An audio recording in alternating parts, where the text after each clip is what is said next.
Welcome to Pod Save America. I'm Jon Favreau. I'm Jon Lovett. I'm Tommy Vietor. On today's show, Donald Trump gets dinner with a Nazi, a new special counsel to investigate his crimes, and his Twitter account back. You do iced coffee at 3 p.m.? My God, that's a bold move. Well, It's going to be. I had to get up I early. think I don't think it's just an iced coffee, Tommy. I think there's probably a few shots of espresso just in a there. cold brew. Just a cold brew. Just an afternoon Good for cold you. brew. Sorry I Had it- interrupted you. It is 3 p.m. I But had you an know what? You interview know why with he needed Raphael it. Warnock this morning. There's the There we go. segue. There we go. He needed it because at 9 a.m. this morning, Jon Lovett interviewed Senator Raphael Warnock about his December 6th runoff against Herschel Walker. You'll hear that a little bit later. And then after that, Elijah Cohn is back for another round of Take Appreciator. So many takes in the queue.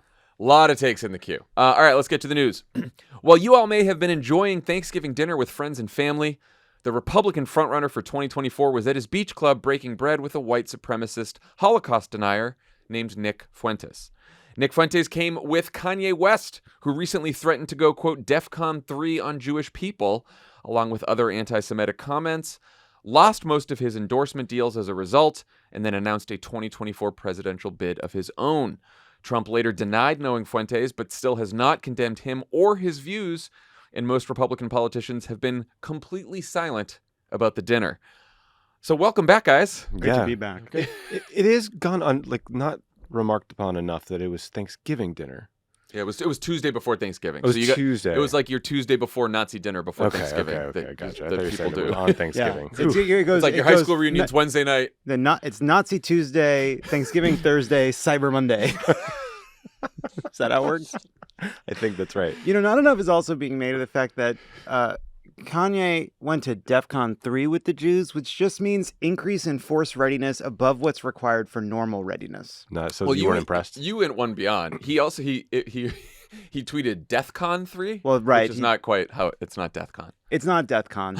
A lot No. of people gave him the sick, which I think is presumptuous that he didn't mean death instead of death. Yeah, that is also true. Anyway, let's start with what we know about how Sure. and why this dinner came together and what actually transpired during this meal at Mar-a-Lago. Tommy?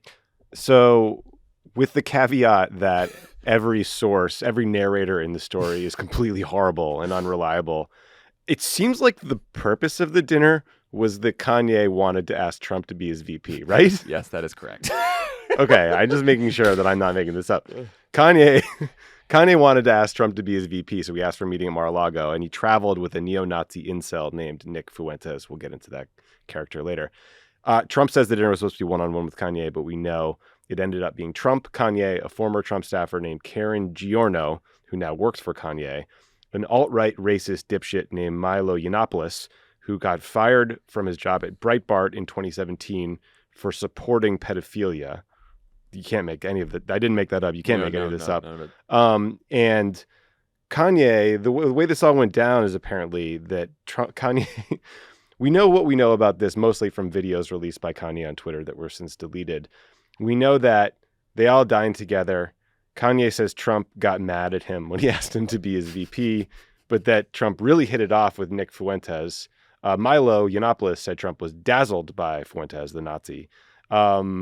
They got in a fight after the VP questioned. Fuentes told Trump that his announcement speech sucked, that he needs to go back to the 2016 team and vibe, that they weren't doing enough for the January 6 rioters who got arrested. And it ended with Trump being mad at Kanye for saying that he's going to run for president and saying, I'll beat you, I'm going to kick your ass, calling Kim Kardashian some sort of vulgarity that was bleeped. Of all of this story, the part that they bleeped out was the specific swear words Trump used and scene. It's these are people that should be putting flyers on cars outside of baseball games. The only reason we're discussing this is because they're meeting with the former president of the United States. I'll be your VP. No, you be my VP. This is for Also one of the most successful rappers of all time. It's And a former president of the United States. And some trolls. There's a movie with James Garner and Jack Lemmon called My Fellow Americans, where they both go on the run because they're being framed for a crime by, I believe, the current president. Spoiler for the movie My Fellow Americans from the 90s. And at the end of the movie, they end up in quite a little argument over who's going to be the presidential candidate, who's going to be the vice presidential candidate. I think it's a remake. remake in the offing. I just can't believe how stupid this is. It is impossibly stupid. This is low on the list of concerns, but I do love the conversation between Trump and Fuentes about Trump's announcement speech and how Fuentes likes the old stuff, and he just wants him to riff more because he said his supporters, meaning the Nazi ones, the white supremacist ones, they really like when Trump just goes off the cuff, and they thought the announcement speech was boring, which also is a just real shot at Stephen Miller there. And it must be hard for Stephen Miller because Nick Fuentes has got to be that's got to be someone he admires. You know, in The West Wing when Leo wrote "Let Bartlett be Bartlett" on a little napkin, what if it had a little swastika on it? That's kind of what happened. You're right. Lovett, who is Nick Fuentes, and do you believe that Trump didn't know who he was? Does it even matter? So, look, so he's a Nazi, and that term gets bandied about. But he's just a Nazi. He's a racist. He's an anti-Semitic Holocaust denier. He's pro-segregation. He's for banning contraception, banning not just gay marriage, but gay relationships. He wants Jews out of the country, openly hopes to create what he describes as Taliban rule in the U.S. that calls the Taliban conservative and religious and America as liberal and godless. He's been kicked off of every social media platform, even some of the far-right platforms. He's been ejected from some of the most heinous right-wing organizations in the country. Other than Charlottesville. He was in Charlottesville. And then he called it an incredible event right after Heather Heyer was murdered. This is the lowest of the hates women. Pro-violence, hates women, said rape isn't a big deal. Other than dining with, Jeffrey Epstein and the bad guy from Room, you can't get lower. This is the absolute lowest of the low, dregs of human society, meeting with the former president of Mar-a-Lago. You don't get lower. This is the bottom. Yeah. For sure. What about I didn't know who he was. First of all, there's a long list of people Trump has known who he claims not to know. You can look them up one by one. So people he has claimed not to know: David Duke, Lev Parnas, Prince Andrew, George Papadopoulos, Paul Manafort. Right? You can just make the list. He claims not to know people when he'd rather not know them than denounce them. It also doesn't matter. Either you were willingly having a Nazi dinner party, as you described it before we recorded, or your organization is so feckless and stupid, you have a kind of deranged celebrity traipsing through your home, bringing whoever he wants to meet with you, the former president, and there's no one checking or caring enough about your time. Walking by the place where you stash all your nuclear secrets. And by the way, another point you've told us that this building is quite secure. This is where you keep the documents you couldn't flush. But it doesn't matter. It doesn't matter because it's now been how many days since the story, and he's put out how many truths. Won't denounce and will not denounce the guy or his views. That's all that matters, that he refuses to denounce him. Yeah, here's my take. Fuentes is very much on the MAGA radar screen because he gets kicked out of CPAC and he makes a scene about it. He did this event with Marjorie Taylor Greene. So he's really a known quality on the right. I think the left we're not as familiar with him, but they know who he is because he trolls them, including the TPUSA kids. There were videos going around Twitter of Kanye walking through the Miami airport with Fuentes. Now that Trump is running for president again, I imagine the Secret Service processes kick up a notch, including at Mar-a-Lago. So someone saw this guy's ID. Someone knew there has to be some level of vetting. One would hope. It's not the Secret Service's job to keep untoward people away from Trump, but there's some sort of process. And Fuentes got verified on Truth Social back in February. So I don't believe Trump. I agree with you that no matter what, either you dazzled a Nazi that you didn't know or you knowingly had dinner with one, neither is a good story. But I do think overtly seeking out political advice from a neo-Nazi tells you something pretty scary about where the campaign is headed. Fuentes thinks Trump kind of knew who he was, but not the extent of it. That's what he said on his little green screen show. I just think it just takes you from a phase of dog whistles to white power neo-Nazi movement has a literal seat at the table. I could see him absolutely knowing who he was. I could also see his pathological narcissism preventing him from knowing who anyone is except for him. Yeah. He's not asking a lot of questions. But either way, it's it happened. The dinner happened. You were impressed by him. He was impressed by you. You then see the news that he's a neo-Nazi, and you see and then you don't say anything about it. Yeah, that shows you where the campaign's going. Sure. Is that the reason he didn't say anything about it is because he wants his supporters. He wants his supporters to vote for him. And the more he is isolated, the more he is isolated from some of the mainstream Republican kind of like the Wall Street Journal, like, the more he is seen as the more he has painted himself as an outsider, kind of running against the people that want Ron DeSantis in, the fewer guardrails there will be, and the more he will feel reliant upon and afraid to alienate the worst elements of the right wing.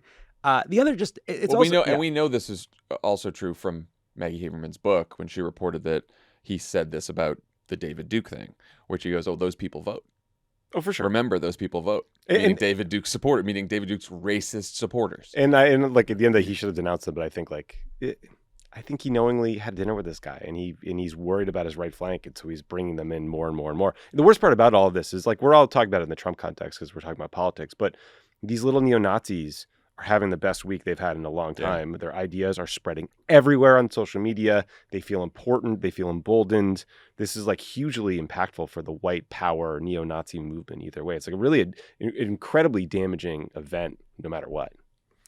Wouldn't this be a great opportunity for a Ron DeSantis or any Republican who wants to rid the party of Donald Trump to take a shot at him over this? Like, we have now heard something from Bill Cassidy. Senator Cassidy tweeted something out that mentioned Trump's name. Mitt Romney had a very strong statement. Susan Collins said something, Susan Collinsy, but it was good. Christie was good, right? Christie was good. Christie.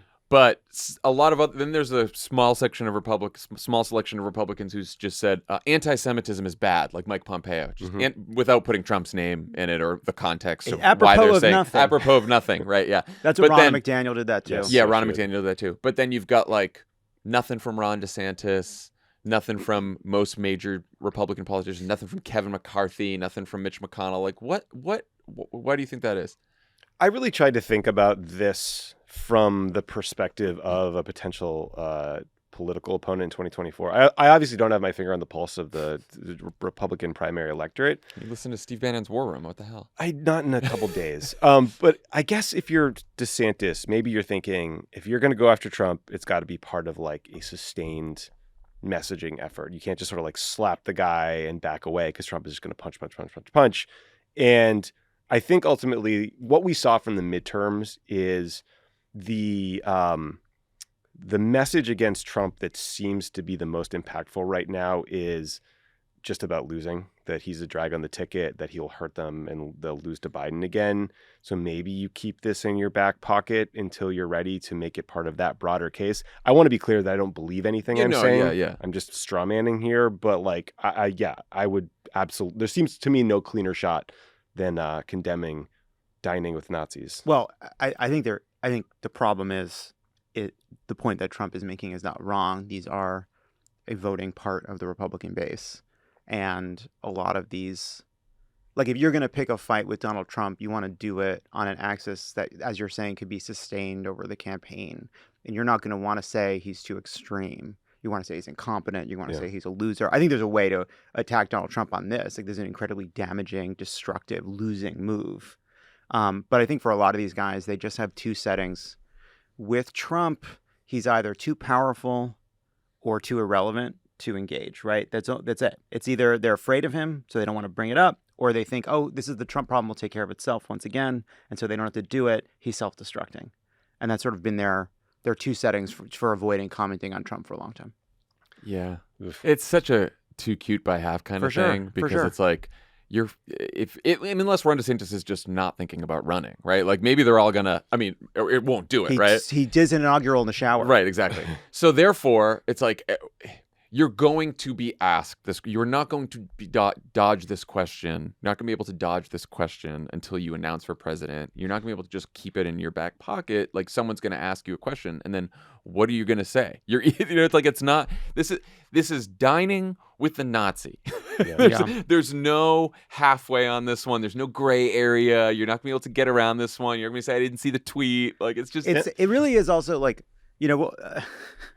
they asked Biden about it, and Biden said, "You don't want to know what I think." And it's like, yes, we do. I do. Yeah, I'd love to know what you think. First of all, that reporter's asking you. They do want to know what you think. What are you going to come on too strong? It's a fucking Nazi. They are the villains. They are the villains of every movie. Like I'm reading this book Rise and Kill First about the Mossad and the early assassination campaigns that the Mossad ran. First 50 pages. You've been reading this book for a year now. It's a slow going. It is so long. It's so long. 700 pages. I've heard this discussion with you. But let me tell you, the first 50 pages, it's Holocaust survivors hunting Nazis around the world. Couldn't turn the pages fast enough. 10 out of 10, no notes. It's every single time. Oh, they dropped the Hungarian to say in German, "Be quiet or I'll kill you," to a fucking Nazi who killed their family. Yes, unequivocal. When it gets to the morally complicated parts later in the history of Israel, I'm reading more slower. The point is, take a shot at the fucking Nazis. Everybody loves it. Well, the only people who found gray area were people with political concerns. Like the Zionist Organization of America, it's a pro-Israel, pro-Trump group. They had just literally given him an award that week. They condemned the shit out of the dinner. The Republican Jewish Coalition, a partisan group, only condemned Kanye and Nick Fuentes and did not name Trump. Unbelievable.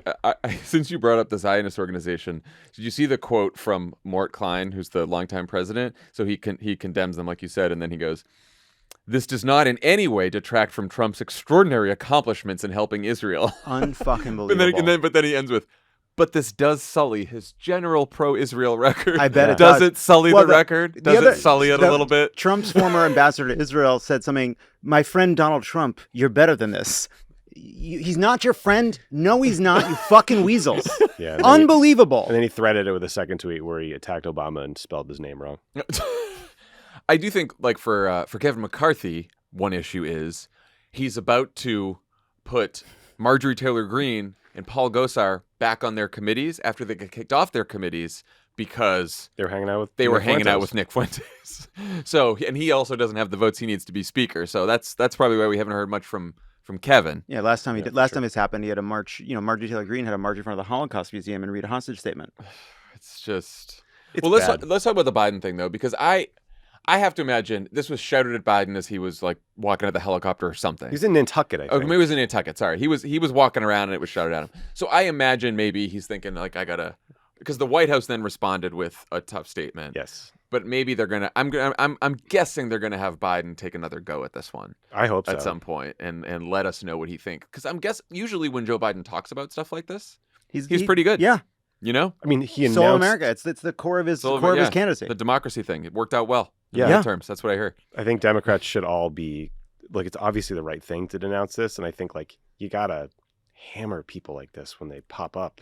But also there is political upside to drawing a bright line in the sand here. I think the response will be whataboutism. It'll be both sides crap, but that's fine. Like, have the conversation. I would go absolutely nuts on this. I would be holding press conferences. I would I would ask reporters to get every single Republican on the record about it. I would not let them forget it. This is just such an easy one. Yeah, it is. It's so clear. You don't get issues this clear. The Republican frontrunner for the 2024 nomination and previous president of the United States had a Nazi meet with him to give him political advice, and the leaders of the Republican Party are refusing to denounce it. And then after he left, all he said was, "Oh, I didn't know who he was. Well, he's a Nazi. What do you think?" Nothing. Well, and also, like, I guess again, what's did not see that coming. That's all that's all that he could come up with.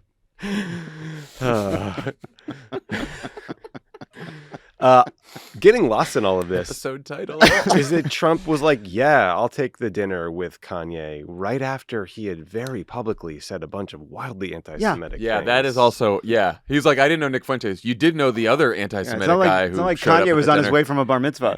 Also, like, out of control. Milo got kicked off of Twitter for a racist bullying campaign, and then he got pushed out of the Republican Party in like the MAGA world for coming out in support of 13-year-old boys having relationships with adult men. I mean, it's like, talk about grooming. What are we doing here? Also, Nick, we forgot this part too.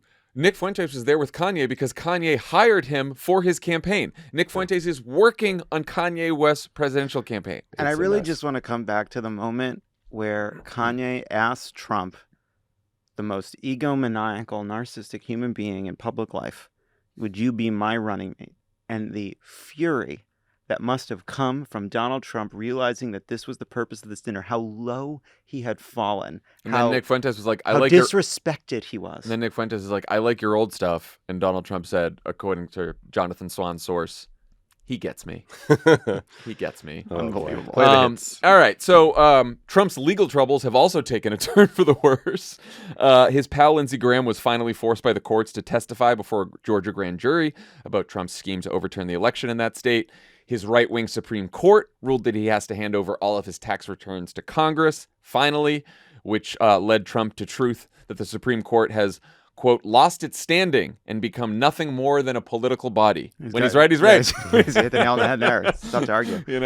Broken clock. And Attorney General Merrick Garland has appointed a special counsel to oversee the criminal investigations into Trump over the nuclear secrets he hid in his beach house and his attempted coup that led to a violent insurrection. So let's start there. Why do you guys think Garland did this? Why didn't he just decide to oversee the investigations himself? I take them at basically what they've said is once Trump announced and once Biden had basically said he intends to run, he felt he was compelled to do a special prosecutor, even though he had said for a while that was not necessary, that he could run it through the Justice Department. That logic hasn't really changed. The logic before is the same as the logic now, but I understand deciding that creates a moment where you can appoint a special prosecutor. And also part of it is this allows them to link the two investigations together in a cleaner way, because there's the January 6th investigation, there's the document retention investigation, and now those both run under one prosecutor. Yeah, I mean, I've heard some experts have argued that Merrick Garland should not have done this. Other legal experts have argued that he had no choice but to do this. Basically, the idea is like this independent prosecutor can create a little bit of political space between the AG and the case against the guy who's running against his boss. In practice, not a lot there. The special counsel still reports to the Attorney General.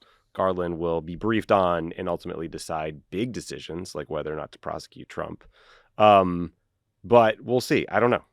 There's zero chance this convinces anyone politically. For sure. I mean, I think the best way to judge this is, let's imagine if he didn't do this. The guidelines say the Attorney General can appoint a special counsel under extraordinary circumstances that include situations when an investigation would raise the appearance of a conflict of interest for the department. So if you don't do it, and someone points to that and say, well, why didn't you appoint a special counsel? You don't think this is a potential conflict of interest for the department? Like, your boss is running against the guy you guys are investigating? It's just such a classic norms fig leaf. Well, norms win on this one. It is. I will say it's sort of. I think everybody's memories of this are still affected by the Clinton investigations, which were under an independent counsel, which was a much more strident division between the Department of Justice and the powers that the independent counsel had, which everyone allowed to lapse because everyone, some loudly, some quietly, recognized that had gone too far. So in a lot of ways, a special counsel is it is more of a norm than anything, because whether or not to prosecute still rolls up to Merrick Garland. And now what people are saying is Merrick Garland will likely defer. He deferred to Durham on prosecuting, even though those were ridiculous prosecutions that ultimately came to nothing. And he will ultimately defer to this special prosecutor, whether he wants to indict or not, but we don't know. And if there's a disagreement, it gets reported to Congress, so it'll become public. Right. And I mean, so what are the concerns here, right, about Merrick Garland doing this? I've heard that one concern is, it's going to delay the investigation. So Garland said it would not in any way. Jack Smith, who is the special prosecutor, then put out a statement saying, absolutely not, I'm going as fast as I can. Like, I'm going to just pick up right where this left off. So I don't think the delay is a real issue. Yeah, and I've also heard people like Preet Bharara say that actually like putting this all in one place kind of could simplify things and speed it up. Yeah. So we'll see. Unless we think like Jack Smith is some secret Trumper. Doesn't seem like it. It doesn't seem like it. So then, like, not my Jack. If Jack Smith doesn't think that there's a case there, then there's not. Then maybe there's not a case there. And listen, it's not like all of us been feeling like Merrick Garland was galloping ahead at full speed, wandering around the Justice Department in like an Ebenezer Scrooge sleeping outfit with a little candle. That's how I picture him. That's literally how I picture Merrick Garland, with one of those sleeping caps and the little gown and the candle, wandering around. The way Who's the ghost of Christmas Future? Oh yeah, I think it's Mueller. It's Mueller being like, you're fine, you're doing great, bud. See, I'm hoping this Smith guy is like kind of Mueller without the rounded edges. That's my hope. This made me just feel like America's in a rut. You know what I mean? You Like, think? Like we're watching reruns. We need some new storylines. Have you seen Our Bridges? Jennifer Coolidge, she can come along to this new season, but She can. we need some new narratives. Yeah, for sure. I agree with that. So good last night. Come on. I'm not going to say anything. I'm not going to say anything. Just like he's good. As you noted, Tommy, like Trump and the MAGA crew have unsurprisingly attacked Special Prosecutor Jack Smith as a partisan political hack. Do you think this matters at all that they're doing this? I mean, it's. I mean, he's a career prosecutor. He ran the Public Integrity Division of DOJ. Went after a bunch of corrupt politicians, and most recently, Jack Smith was investigating war crimes at The Hague. So, like, that's not a fun gig. No, but it's that's a cool one. I don't think. Yeah, it is cool. I mean, I don't think his bio matters at all. I think what was the thing we saw earlier today? He is registered as an independent, but his wife helped produce a documentary about Michelle Obama. Okay. That's what they're going I mean, with. Summer Trump, I think, today attacked Jack Smith's sister-in-law. His sister-in-law. Sister-in-law is tough. Like, listen, you don't have to agree with your sister-in-law, famously. That's a thing. You fight at the table. Your sister-in-law's politics are not your own. Yeah, I mean, listen, like MAGA You don't choose your sister-in-law. That's the whole thing about sisters-in-law. Famously. Love my sister-in-law. I'm not saying you don't. Every MAGA person thinks this is a witch hunt. Nothing's going to change that. One piece of potential good news for Trump is that he now has his Twitter account back. Elon Musk originally promised that he wouldn't reinstate any suspended accounts until he convened a content moderation council that included people with diverse views. Instead, he took a very scientific Twitter poll and decided to allow first Trump, then Kanye West, and apparently every other suspended account that hasn't, quote, broken the law or engaged in egregious spam. Oddly enough, Trump has not yet tweeted and continues to truth his ass off over at Truth Social. How long do you guys think that lasts? You think Trump can resist Twitter forever? So he's stuck. He's stuck yeah. between near-term financial interests, meaning the success of Truth Social, and then his long-term political interests that I think would probably be benefited in the short term, at least, by getting back on Twitter because it's such a huge megaphone. But like the gist for people to understand is they're trying to take Truth Social public on the stock market via a SPAC, a special purpose acquisition company. That's basically when a SPAC is like a shell company. It IPOs to raise a bunch of money, and then it buys a real business that does actual things, in this case, Truth Social. This is quote real things, quote unquote real things.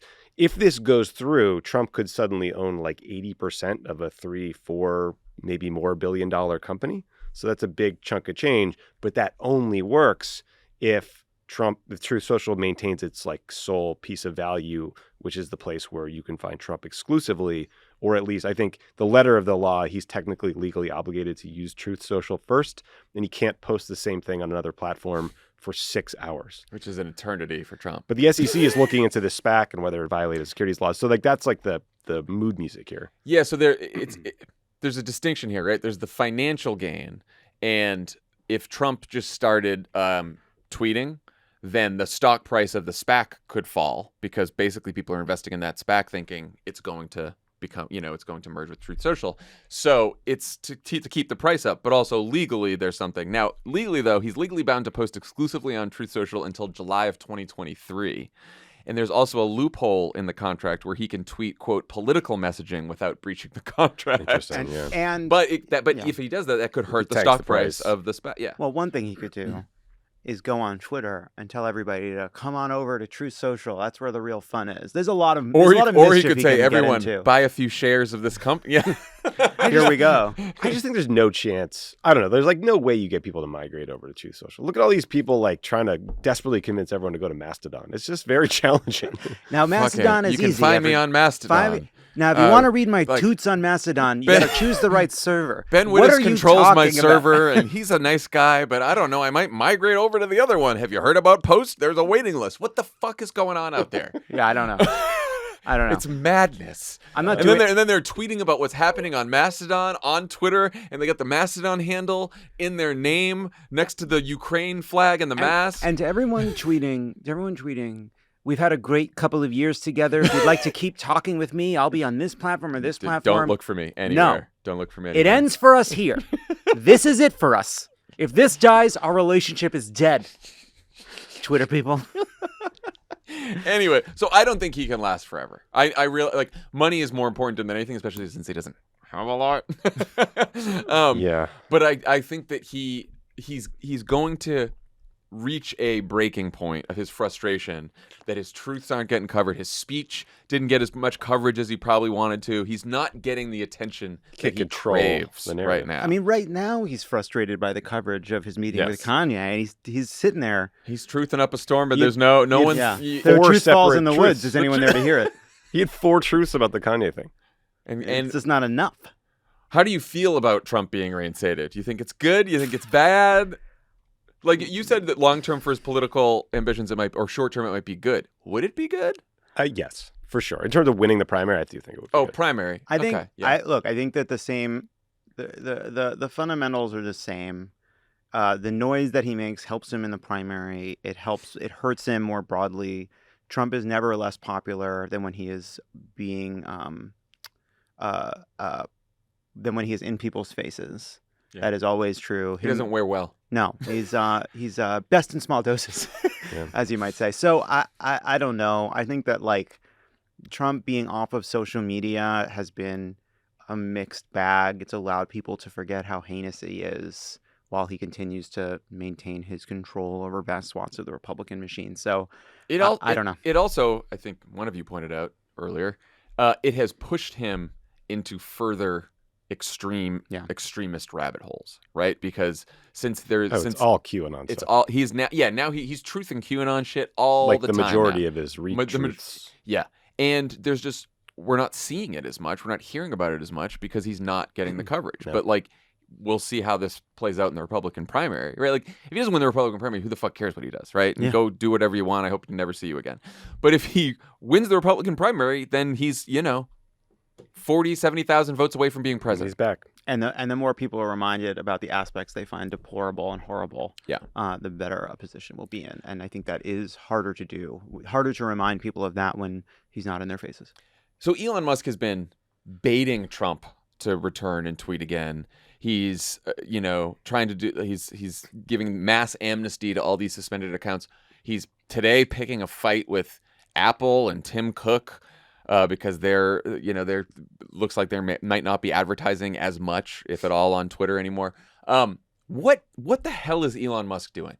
I genuinely don't know. I don't get it. Does anyone have a take on this for the last couple weeks? Because it is obviously like Jack Dorsey was a terrible CEO who like let the place languish for years and didn't. But like Twitter today Twitter pre Elon was better than the 2016 version in terms of targeted harassment and just like tools to keep horrible people out of your life. But like, Elon seems to think his job as CEO is just to tweet the most and like engage with every right-wing troll and then like Stephen King every week or so. And I don't know what he's like, but there's a financial gravity here that's going to catch up to him. He's got $13 billion of loans against the company. Yeah, I feel like you have to separate out Elon as a kind of Elon as a CEO and Elon as a public figure. Elon as a public figure is baffling. He has managed to convince a lot of smart people that he's stupid, which is an achievement for someone who's had as much success as Elon Musk has had. He has convinced a lot of people that he's stupid. So his public persona is awful, and he's done a great deal of damage to how people see him. As a CEO, I don't understand. The problem is when you're building rockets and electric cars, you can be told that it's going to fail. You can tell all your critics to eat shit, and then you can disappear for 5 years, and you can come back with a rocket. You can come back with a car and say, look, see, I told you I could do it, and I did it. With this, the public persona and the CEO are in conflict because you can't be you can't be the mayor of what you're describing as like a global town square while also its biggest troll.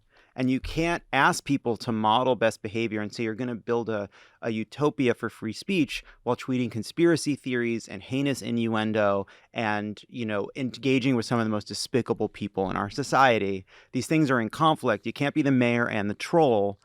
I don't know what his business model is going to be. It seems like it's very, very difficult to find a way to turn Twitter profitable once they were already struggling before you added a ton of debt that requires service.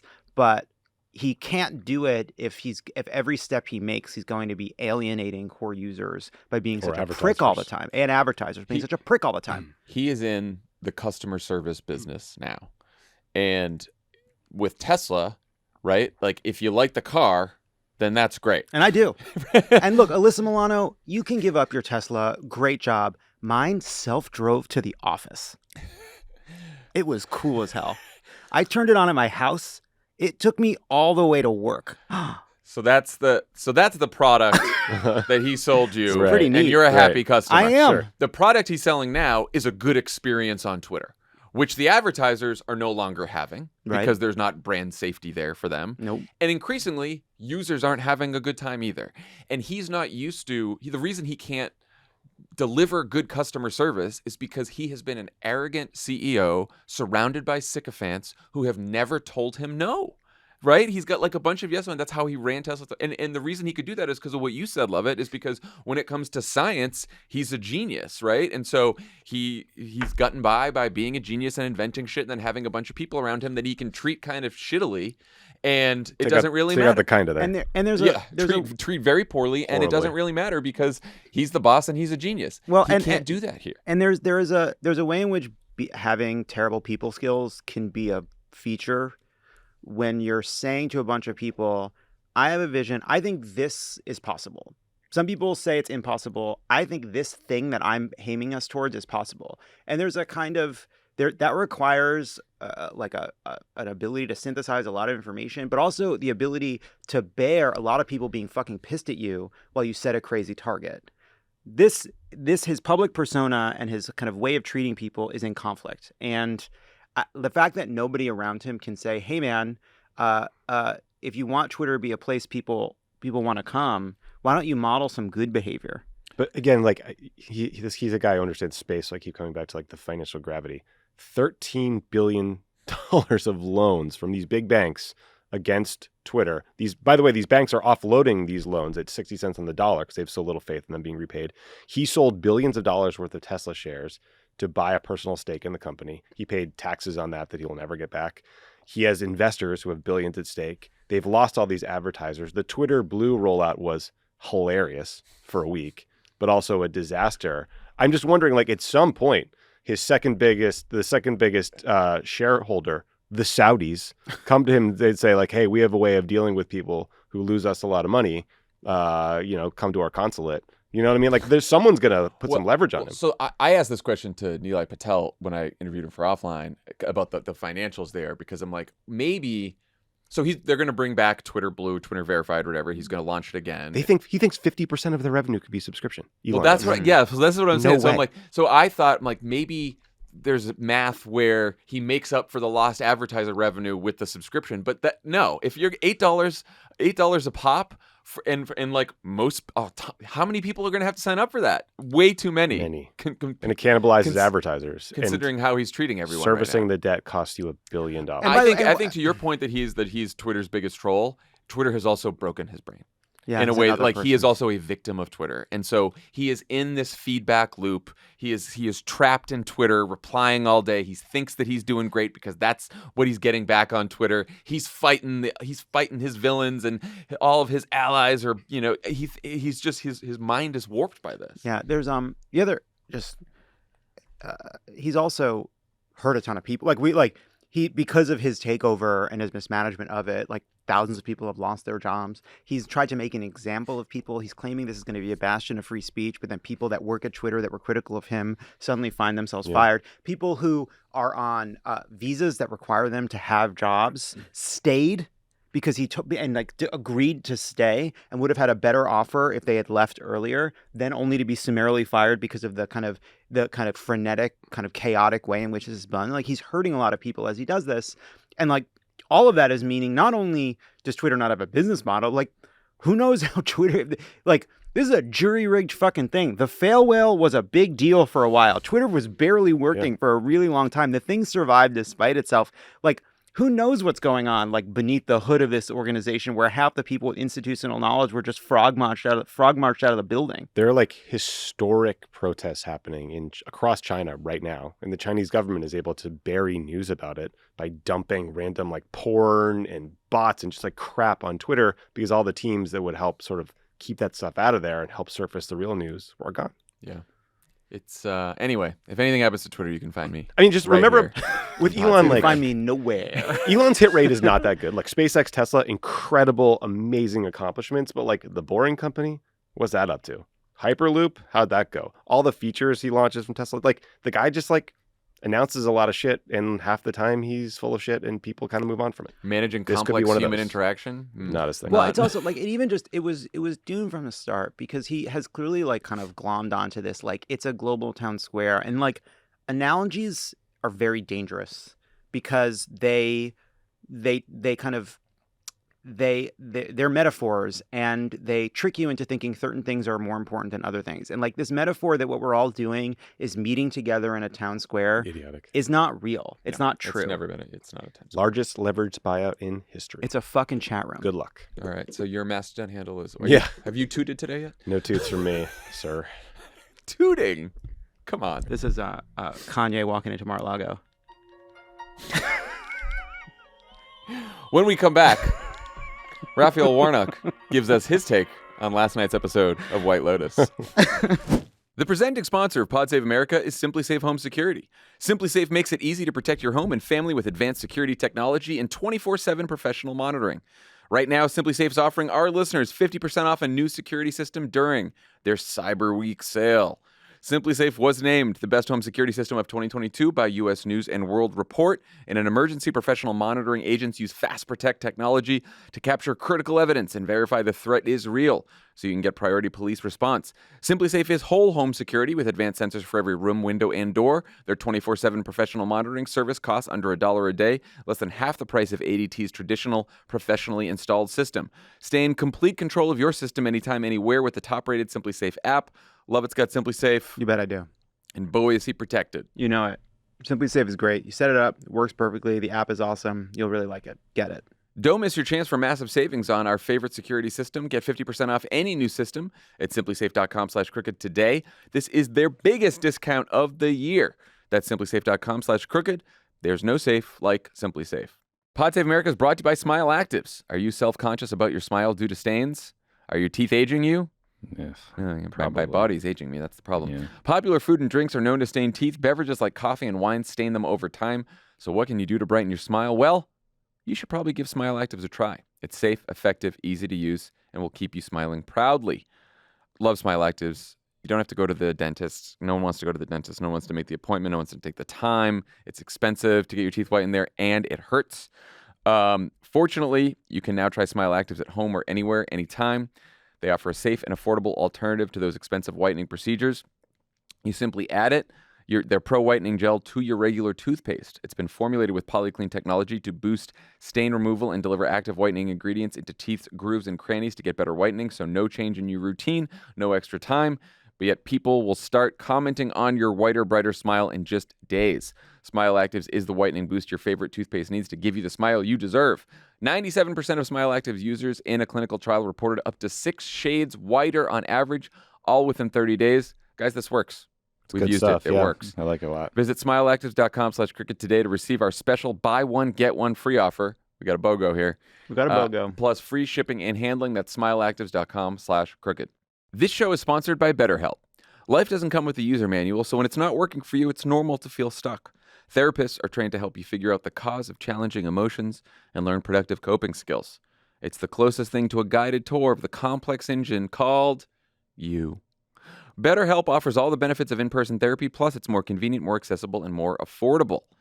Talk about a time you wish life came with a user manual. Oh, like a career change, a new relationship, becoming a parent. All of the above, BetterHelp, all of the above. All the above. Then say something about why BetterHelp Online Therapy is the next best thing to having a user manual. BetterHelp Therapy is the next best thing to having a user manual, guys. I would love a user manual. Me But too. if that doesn't exist, maybe just someone nice to talk to for advice. Just talking it out. Just talking it out. And that person's job is just to listen to you and give you great advice. There you go. It's like, not all your friends want to do that. That's why you hire a therapist. And you can do so through BetterHelp. As the world's largest therapy service, BetterHelp has matched 3 million people with professionally licensed and vetted therapists, available 100% online. Plus, it's affordable. Just fill out a brief questionnaire to match with a therapist. If things aren't clicking, you can easily switch to a new therapist anytime. It could not be simpler. No waiting rooms, no traffic, no endless searching for the right therapist. Learn more and save 10% off your first month at betterhelp.com/PSA. That's BetterHelp, HELP.com/PSA. Pod Save America is brought to you by Expensify. If there's one thing that most people can agree on, it's that the old-fashioned way of handling expense reports and keeping track of receipts is a pain. That's why you need to check out Expensify. Expensify keeps money moving. More than 10 million people around the globe use Expensify's pre-accounting platform to reimburse expenses, manage business cards, generate invoices, pay bills, and plan trips, all from one easy-to-use app. With Expensify, you can snap a photo of a receipt and submit it, create workflows for approvals, and sync up accounting and HR platforms. Whether you're working for yourself, managing a team, or closing the books for your clients, Expensify makes it easy so you have more time to focus on what really matters. It's easy to log in, get set up, and start using Expensify right away. Expensify makes it easy to keep track of receipts. We use it here since none of us are keeping track of receipts very easily. No, not much. But you can take pictures, you send it in, and then no one bugs you. No one says, hey guys, I don't have any of your expense reports. No one bugs you. No one bugs you. And it's an easy to use app. Very easy. Mm-hmm. Download the app or sign up at expensify.com today. Joining me now, he is the senator from Georgia, where voting has already begun in a runoff election that will determine whether or not we hold this seat, increase the Democratic majority, and never have to say Senator Herschel Walker. Senator Raphael Warnock, welcome to the pod. Great to be here with you. So, we're in this runoff race. It was an incredibly close election, but that means a lot of people went into that voting booth, having paid attention, followed the news, having come to understand the difference, the incredible difference between you and your opponent, not just on policy, but on character, on integrity, on who you are as people. And a bunch of those people may have had misgivings, but they still went into the voting booth and decided to vote Republican. In this home stretch of the runoff, how does character matter in the argument that you're making? And how do you view this as what is the importance of character in this closing week? It matters a great deal, and this race is about character, and it's also about competence.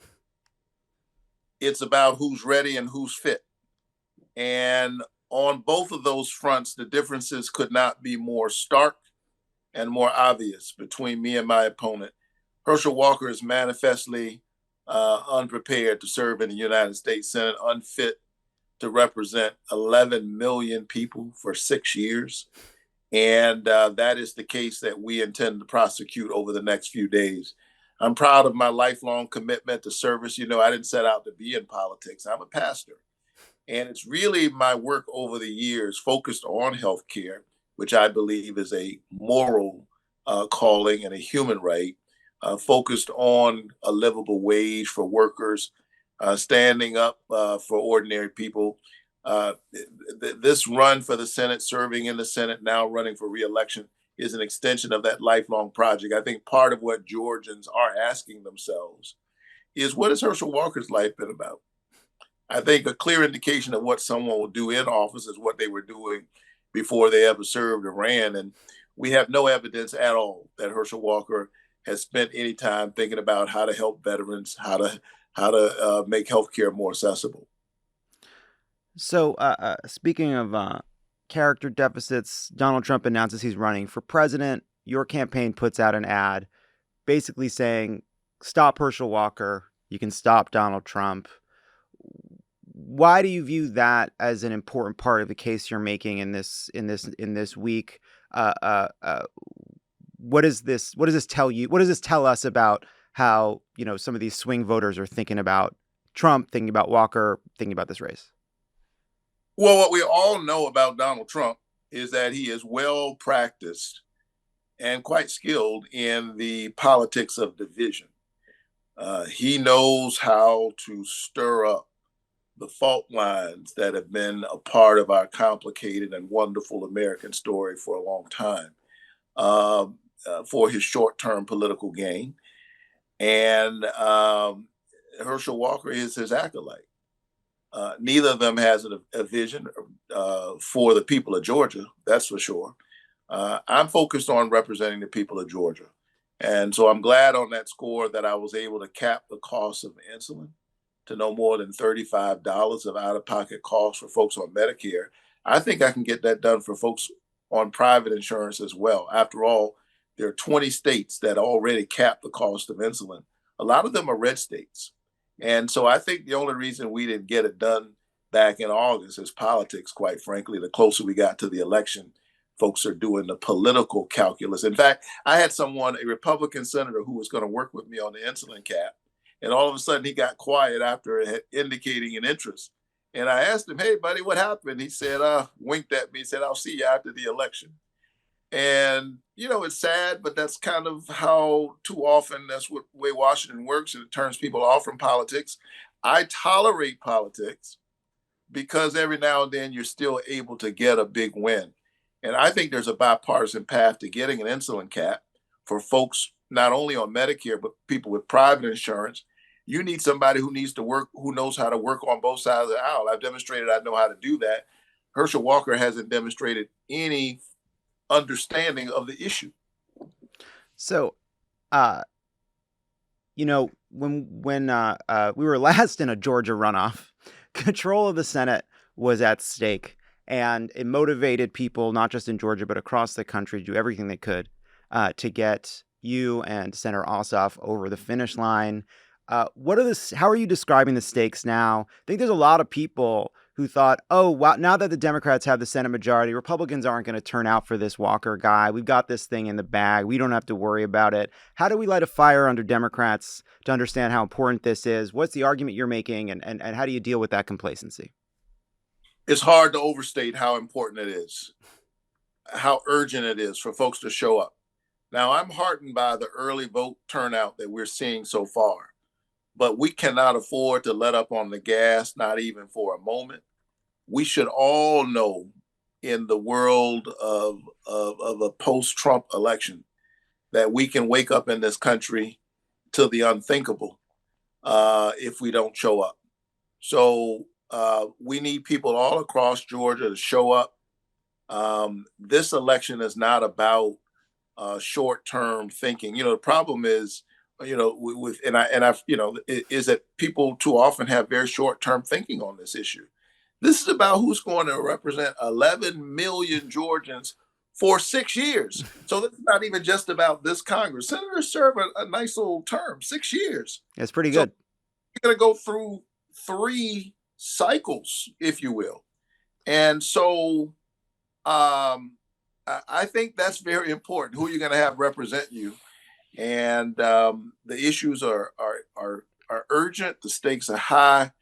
And in my case, the differences are so stark that I really do think that people who are looking at this honestly, if we just be honest with ourselves, know that my race is not about the difference between Republican and Democrat.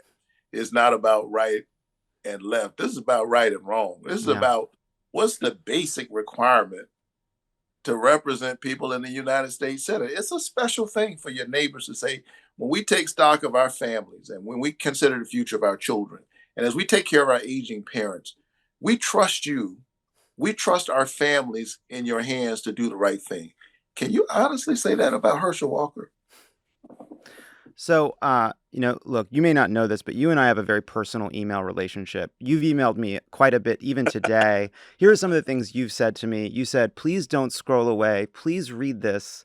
I'll keep this short, Jon, which I'll appreciate it. I'll be blunt. Let me explain, and I'm humbly asking for your help. And these have all meant the world to me. So thank you for reaching out so frequently. I sat and I thought of you at 5 a.m. this morning, and I sat down and I wrote you that email. Yeah, no, and I get that, and that the personal touch is what means the most about it. But look, a lot of people listening to this are engaged. They're paying attention. They've donated. They're getting texts. They've been getting emails. They've been doing that for months. You've emailed them a few times while I've issued this sentence. What does money do in this last week? What does it help you get done? So people understand that they're not just being asked because, money's better than not having money. No, it's a great question. And I wanted to say to that person who just got an email, even while you and I have been talking, that the resources that they send for this runoff are focused on getting out the vote. we all know, sadly, from elections, that it's not always the best person who wins. It's the person who manages to get their people out to vote, the folks who believe in them and believe in their vision. And so we can't take anything for granted. We're pulling out all the stops. We're leaving it all on the field because there's so much at stake. You know, I was thinking about this. Obviously, I want to serve. After all, my name has been on the ballot 5 times in less than 2 years Wow. for the same doggone job. This is the 5th time That's wild. Georgia got a chance to vote for me. So clearly I want to do this work. And it really is an extension of my lifelong commitment to service. I don't personally need, I'm a pastor and I was loving doing that work. I still lead my church. I'm doing this because of that commitment. But also, you know, I'm not just a candidate. I'm not just a senator. I'm also a citizen. And I have to say, I can't have Herschel Walker representing my mother or my 2 children. It matters. It matters. And I think integrity matters. I think truth-telling matters. I think character matters. And here's a man who can't even tell us the truth about the basic facts of his life. Claimed to have been a police officer. He's not. Claimed to work for the FBI. He did not. Claimed to be valedictorian of his class. He was not. Claimed to have graduated from the University of Georgia. Did not. Claimed to have started a not-for-profit that helps veterans. As it turns out, he didn't start it. It's not a not-for-profit. And rather than helping veterans, it literally exploited veterans, and they had to be called to task for that. Is that somebody you want to trust with the office of the United States Senate? I think not. And I'm asking you not just as a candidate, I'm asking you as a citizen who cares about who represents my mother and my children. Let's show up and let's make sure that we secure the future for our children. So, you know, Ira, when you won the runoff in 2021, it was this incredible moment. We had managed to do this very difficult feat of winning the majority in the Senate. You won, Senator Ossoff won, first black senator since Reconstruction, first Jewish senator. And that was January 5th. And the feeling was short-lived because we wake up January 6th and all of a sudden we're confronted by something ugly. How did that shape how you approached these years in the job? And, you know, after we just had this midterm where I think a lot of people feel like in a number of very important races, we kept anti-democratic, authoritarian-minded people out of some very key jobs. How do you think about the fight for democracy in your in how you approach the job of being a senator? Well, it's a potent and scary reminder that democracy really is on the ballot. And, you know, who would have thought that we would be here? But as you point out, Georgia did an amazing thing, elected its first African-American senator and its first Jewish senator in one fell swoop at a moment when there were those forces still at work trying to divide us. But January 6th, violent assault on the Capitol, driven by racist and anti-Semitic and xenophobic tropes and sentiments. And therein in 24 hours, January 5th and January 6th, you see the two sides of our beloved, beautiful, and complicated reality as Americans. I'm honored that I'm a part of the newest generation of Americans who gets to decide which way we're going to go. Because if we're honest, both of those days say something about who we are. We don't get to say that January 6th is not who we are. It happened, and it is who we are. In fact, it's part of who we've always been, if we're honest. But the good news is you can look at me and say that January 5th is also who we are, a kid who grew up in public housing, first college graduate in my very large family, and I sit in the United States Senate. This is an amazing country, and we're standing here, I think, at a crossroads. And we have to decide if we're going to be the America of January 5th or the America of January 6th. I choose January 5th. I choose to push us closer towards our grand American covenant, e pluribus unum, out of many one. I choose the U.S., if you will. I choose us. And that's why I'm putting myself through the craziness of running for the United States Senate, because I do think it's worth it. I think our children are worth it. I think our veterans are worth it. I think our mothers and fathers are worth it. And I'd be deeply honored to represent the people for 6 more years. Last question. It is Monday. Thanksgiving was Thursday. How much time is left for the food in the fridge? When do we give up? Oh, I gave up on that food a long time ago. Do you think it's too late? Can I not eat it today? What's today? Monday, Thursday, Friday, Saturday, Sunday. 5 too long? You know, some people are better at that than me. You know, turkey sandwich, turkey casserole, turkey hash. Look, I'm turkey. All right.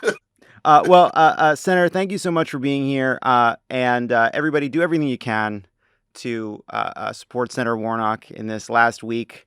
And, good luck in the home stretch. Thanks for being here. Thank you, brother. Keep the faith. Pod Save America is brought to you by Aura. Did you know that customers lose far more money as a result of online crime than home burglaries, yet they continue to spend 10 times more to protect their home? That's why we are excited to partner with Aura. Aura is a simple online safety app built for modern threats. It monitors and protects your family's identity, finances, devices, passwords, and more, all in one easy-to-use app. Aura is on a mission to create a safer internet. And for Aura, that not only means creating the best security products, it means making it so easy you actually use it. You can easily keep your passwords safe and secure, like automatically updating vulnerable passwords on selected sites. Keep your connection private on public Wi-Fi with one-click encryption.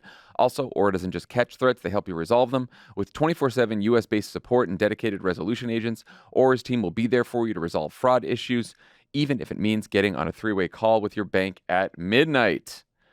And with Aura, the price you pay when you sign up is the price you pay when you renew. They won't raise your prices in year 2, hoping you won't notice.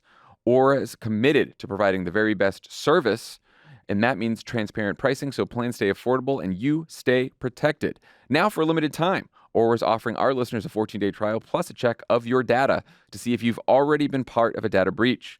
All for free when you visit aura.com/crooked. Go to aura.com/crooked and sign up for a 14-day free trial and see if you've already been part of a data breach for free. That's aura.com/crooked. Certain terms apply. See site for details. Aura is the new standard in digital safety. Pod Save America is brought to you by Athletic Greens. It's now easier than ever to start your day off right with 75 high-quality vitamins, minerals, whole food source superfoods, probiotics, and adaptogens in a single scoop of AG1. AG1 is NS certified for sport, the gold standard for professional athletes who have to adhere to strict rules regarding supplements and nutritional products. If it's good enough for them, it's good enough for me. I've taken AG1. Tommy's taken AG1 for his whole adult life now. Just took some more. Just took some more while we were just sitting here. I love it. While we were sitting here. Hooked. It tastes super healthy. Doesn't taste like wheatgrass, don't worry. It's got a mild tropical taste that you're going to actually look forward to every morning. And maybe you don't want the jitteriness of coffee, but you still want that clarity and alertness. That's when you're going to want to reach for your jar of AG1. You can put it in your smoothie. You can drink it with water. You can just sprinkle it down your throat, whatever you want. That sounds uncomfortable. Yeah, I wouldn't do that. I'd do the water or the smoothie. Yeah, me too. AG1 will energize you, keep you regular, and taste great. It's also completely adaptable to your particular lifestyle. Keto, paleo, vegan, dairy-free, gluten-free, none of the above. It's time to reclaim your health and arm your immune system with convenient daily nutrition.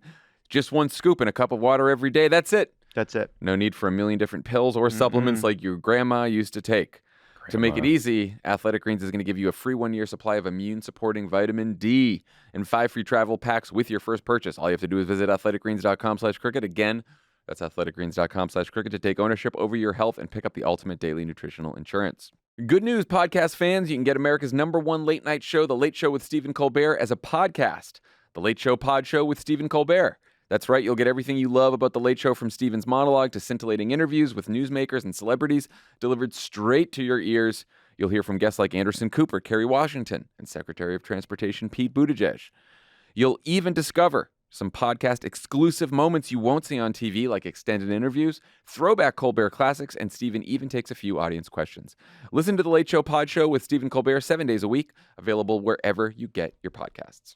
All right, we're back. Before we go, Chief Take Officer Elijah Cohn is here, and he's back for another round. See an apron of Take Appreciator. Yeah, where's your Bake Appreciator apron, Elijah? The merch team needs to send it over to me. Okay. I mean, I am, in fact, a Bake Appreciator. Under the bus. How was your honeymoon? It was fantastic. Thank you for asking. But I'm very jet lagged and like brain fogged because of ZQuil right now, trying to get back on the same page. So get ready for that throughout this segment. Okay, that's exciting. Okay, great. That's something to look forward to. like Let's that do too. it. You take it away.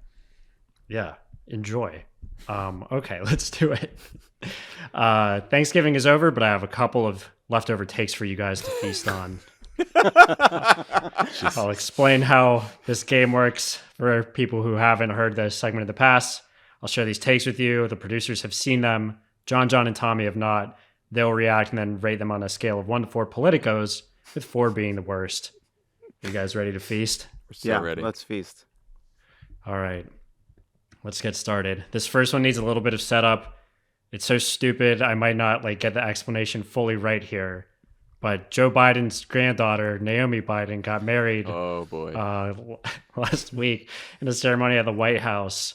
The ceremony was closed to the press, but the Bidens invited Vogue to do a photo shoot before the wedding, which sent the press corps into a tizzy because they were like, why didn't you let us in to cover the wedding? You let Vogue in, but they were like, no, Vogue is just there for the photo shoot. That led us to this tweet, quote, I spent 4 years covering the Trump White House and 2 years covering the Biden White House. What's fascinating is that they both lie, albeit in different ways. Have you not heard this? Love it? Trump team was shameless, whereas Biden is too cute by half. Oh, Guys, who wrote it? man, that is I haven't seen that. That is unbelievable. That is unbelievable. That is unfucking believable. Do you know who it is? Yeah. I don't know who it is. I don't Oh, know who it is. You know who it is. Yeah. I do, and you're going to feel bad in a second. It was Ashley Barker, The Washington Post. Come on. 4 Pinocchio. Sorry, Ashley. That's 4. I think I like she- it. That's What about your 4. gaffes? I think she regrets her tweet. End of sentence. I thought it was, in fairness to Ashley, I thought it was going to be someone much worse. Yeah, no, it's like well, I mean, look, first of all, the Biden White House obviously did not owe any invitations to reporters. Even if they wanted to invite Vogue, that would have been fine too. They told the reporters that Vogue wasn't going to be present at the wedding. They weren't. They got like a day before thing. They just decided not to tell reporters that. Whatever. You could dig them for that. Be like, oh, you should have told us they got something the day before. But to say that you covered is a tough tweet. It's a tough tweet. I Tough think tweet. it seemed to me like I dug in like an inch deep and then refused to dig further on this topic. Sure. It seemed like maybe reporters thought that because Vogue got those photos that they were present at the wedding and thus they'd been lied to, when the reality is much more complicated. My take on this is honestly, I think that if you're going to host a wedding at the White House, it's completely fair and reasonable for the White House press corps to want access. It doesn't mean you have to give it to them, but they don't have to be happy about it. I think comparing that to the lies of the Trump administration is obviously not remotely close to the same thing. No. And I also, you can have a closed press family event at the White House, and whether or not Vogue takes pictures of it doesn't change the fact that the event was closed press. Or just So like I don't really get that controversy. Just an easier. You can complain about the Biden White House not giving you access without comparing. Yeah, without comparing it to the Trump lies. You can do that. It's a miss. It seemed like a comparison made, not fully thought through, in a moment of pique that I think undercut a genuine, understandable concern of being like, hey, there's not often White House weddings and we want to cover it because that's our job. Therefore, we want to cover it. So we're going to be annoying about it. Love it. Can you imagine the ratio on that tweet? I have some numbers here, John. No, come on. Some figures in front of me. We do not Oh, set this no. up. Ratios. Look, here's the thing. Can we just... We don't have I to don't gild want the to lily hear on about this the one. ratio. I am so sick of... Forget this. It is the ratio thing. Prepare for the ratio. It's Let so the ratio stupid. begin. A broader point, though, like to your Ashley Parker is a good person She's and a good reporter. Yeah. Everyone shut up. Calm down. You don't have to be the 10,000th person to dunk on her, I say, ironically. As I can't. We're having, but No trying more to have a conversation dunking. about it. This is why if Elon destroys Twitter, it won't be so bad. Because this kind of shit doesn't fly on Mastodon. It doesn't get you the R-toots. It doesn't retoot. When Andy Gardner Bernstein sent me this tweet, she slapped it and said, "Check out the ratio on this baby."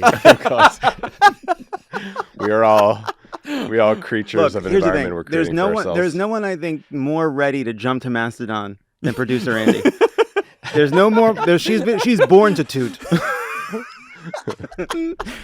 She's over there tooting. It's Mueller time. What else you got, Elijah? Next. Are we just all? I'll give it 3. Or? It's I think it's definitely 4. 3. For me, it's 4. Yeah, I was shocked. I hadn't heard it. I missed this. I skipped this whole scandal over the break. I can't avoid it from the context and the person. I think it's 3. Michael said that one hurt. We do like Ashley Parker. We do. Yeah. Okay. Well, this next one is from Politico itself. A piece titled "Republicans Paid a Price for Overturning Roe. It May Have Been Worth It." So this piece makes an argument that it was worth it for Republicans to have underperformed in the midterms because they achieved a big policy goal with overturning Roe. It notes that Democrats have paid a similar price in midterms in the past. Here are the examples from the piece. Quote, "In enacting the Affordable Care Act, knew that was coming. Obama and congressional Democrats were making good..." Yeah, wait for the next example. "We're making good on something that had been a party goal for decades. Similarly, the civil rights movement was not particularly popular among the bulk of Americans when Democrats pushed civil rights bills in the 1960s. Guys, who wrote it? I have no idea. I have no idea. John Harris? What? No. What publication was this? Politico. Politico. Oh, it was in the Politico. It was in the Politico. But Politico magazine. Oh, the magazine. Rich Lowry? I'd never heard of this guy. It's not Rich Lowry. It's not. I've been To be honest, zero Politicos. Zero Politicos. Yeah. I respect that. It's actually like if that is what this is the political goal Their they goal wanted. is- This horrible fucking goal is something they've been Yeah. working hard to achieve, despite the fact that they pay a political price. Sure. Yeah. That's where I am too. I think the only thing I disagree with is that it that it will wear well over time. Like the difference with the Affordable Care Act is you could say like, okay, maybe 10 years from now when it's fully implemented, it's going to be more popular. I kind of think this is where we are on public opinion over I do abortion. too. I Yeah, think no chance it wears well over time. Right. Yeah. But other than that, I would say it's a fair comparison. Give us the name. Seth Maskett, No idea what it is. poli-sci guy from University of Denver. Huh. Like why this piece was submitted is one, like comparing overturning Roe to the civil rights movement, like go fuck yourself. But then also these are like things that, you know, the Affordable Care Act and civil rights movement were like passed through Congress, where Roe was passed through this like stolen Supreme Court seat gross mechanism. Yeah. That's why it got submitted. I'm That's just sharing fair. my thought process. That's fair. No, you know what? No. Hey, look. The legislative process versus Some of these Supreme have Court. to get zero Politicos. Yeah, like the fact that this person doesn't understand the distinction between expanding access to healthcare and protecting fundamental human rights with removing of fundamental human rights is why he's wrong. But I do appreciate that Republicans fought for a very long time to do this, and they won. And they, you know, and they'll pay. And they don't. If the ones that don't care about paying a political price, or at least being more honest about the political damage they did to themselves to achieve this end. So, you know, zero politicals, and they can go fuck themselves. There you That's go. my take. Oh, well said. Oh, I like that. All right. Well, let's move on. This last one is a tweet. The Senate is about to move forward with the Respect for Marriage Act, codifying protections for same-sex marriage. And here is the take. Quote, Senate Majority Leader Chuck Schumer said that thanks to America's low birth rate, we need to amnesty 11 million illegal immigrants. I know this one. Meanwhile, I know the this Senate one. Wow. passed a bill enshrining same-sex marriage definitionally into federal law. These facts are not disconnected. The death of marriage is a key component in the withering of Western civilization. Wait, what? Who said it? So people would be procreating if not for all this gay marriage? Is that the point? How many- It sounds like that. How many kids does this guy think I'm going to have if I marry a woman? It's going to be 0. What was the publication? Oh, it was a tweet. It's a tweet. And if I told you, he also wrote this up. Sorry, spoiler. It's a he. He also wrote this up. But if I told you the publication, it would be a spoiler. Oh, is it Ben Shapiro? Yes, it is. Oh, no. Yes. Yeah, Ben. No connection there, pal. What? Ugh. You know, Ben. Does he Kanye attacked him? Yeah. I gotta say, well, where's the "don't come out of my mouth" often? Credit to Ben Shapiro. He called out Kanye's anti-Semitism and he called out Trump's anti-Semitism by name and was a harsh Yes. critic. Now, this is what we do on the Thursday pod sometimes. Are we just going to cut credit to Ben Shapiro? Credit to Can we Ben just Shapiro. play that, just put that out as a clip? It's Yeah, but the thing Mia, is, it's clip like, it. Tommy saying credit to Ben Clip Shapiro. it. That's it. Clip Yeah, it. what I Clip want to it. say is like, hey Ben, okay, you seem to understand that this is anti-Semitic from these people, and that they're bigoted on these issues. Can you take a step back and maybe look at some of the other things they're saying and figure out why you're not so offended by the rest of it, or is it just for whatever reason you just seem Even to the lack just- the before we even- clarity? Before we even get to the gay marriage element, connecting pathways to citizenship for undocumented immigrants to low birth rates. Well, is I get what they're trying to do here, but that when we allowed gay people to enter into marriage contracts, we disassociated marriage from procreation. And so that for everyone now, marriage isn't doing what it's supposed to do, which is get people to stick together, even if they fucking hate each other, to have 7 kids. And as a result, we need to replace people with immigrants, because once the gays got married, you people stopped making even babies. I'm saying, like, we got to replace them with immigrants. Why? What is going on? I think they're talking about a worker short. I mean, it's just convoluted. There's no, Like, none of it makes sense. None of it makes sense. They're very stupid people. None of it makes sense. It's completely ahistorical. Facts don't care Like- about your feelings, Ben. Yeah, Anyway, Who built- that gets. I think that gets a full playbook yeah, for that's me. pretty good. That's a full playbook. I mean, it's just nonsensical, is what it really is. Yeah. It didn't get my ire up. I think it was pretty stupid.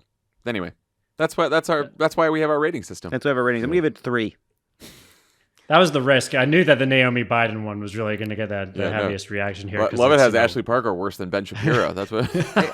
Take wise, just in the kind of in the politico nature, the politico qualities, not in the nature of the take itself. Yeah, we're still getting tweets about having Maggie Haberman on. This is gonna be a whole. You know what? Again, another reason that this thing can all burn to the fucking ground. I do find it very frustrating that people. The ire people have for Maggie Haberman is absolutely unhinged. Yeah, sometimes our friends on the left view Twitter as a vehicle to primarily attack journalists in the mainstream media and not see that that's what Trump uses it for too. So, And you know what that gets? A couple politicos. Couple Elijah playbooks. Cohn, thanks for another round of Take Appreciator. always Next a pleasure, time, guys. don't show your face on this video without that apron. yeah, on. thank you. All right, and thanks to Senator Raphael Warnock for joining us today. We'll talk to you soon. Good The timing. remix is so good. That's great. Check out our new limited series podcast that we released with Duolingo called Radiolingo, which is hosted by audio journalist Ahmed Ali Akbar. Radiolingo investigates all the ways that language shapes our world and how the world shapes our language. Each episode explores a different way language plays a role in our life, from swearing to subtitles and everything in between. Everything in between swearing and subtitles. Many people are raving about that show. It's a great saw it on Twitter. show. New episodes every Tuesday. Subscribe wherever you get your podcast. Also, the Crooked Store has launched brand new merch inspired by your favorite shows just in time for the holidays. New items include sweatshirts inspired by Love It or Leave It and Hysteria, a Bake Appreciator Hey. apron. Good one. I hope Elijah's wearing the Bake Appreciator apron during the game today. I hope so too. In a magnetic poetry kit that lets you make your own Terrible Notes app apology. Go to crooked.com/store to get some stuff. Also, every order from the Crooked Store will support Vote Save America's Every Last Vote Fund, which is already helping to get out the vote in Georgia for the December 6th runoff election. If you are a Georgia voter, head over to votesaveamerica.com to make your plan. And if you want to help out no matter where you live, you can donate and find remote and in-person volunteer opportunities to make sure the Warnock campaign has the resources it needs and he wins. So, go help out.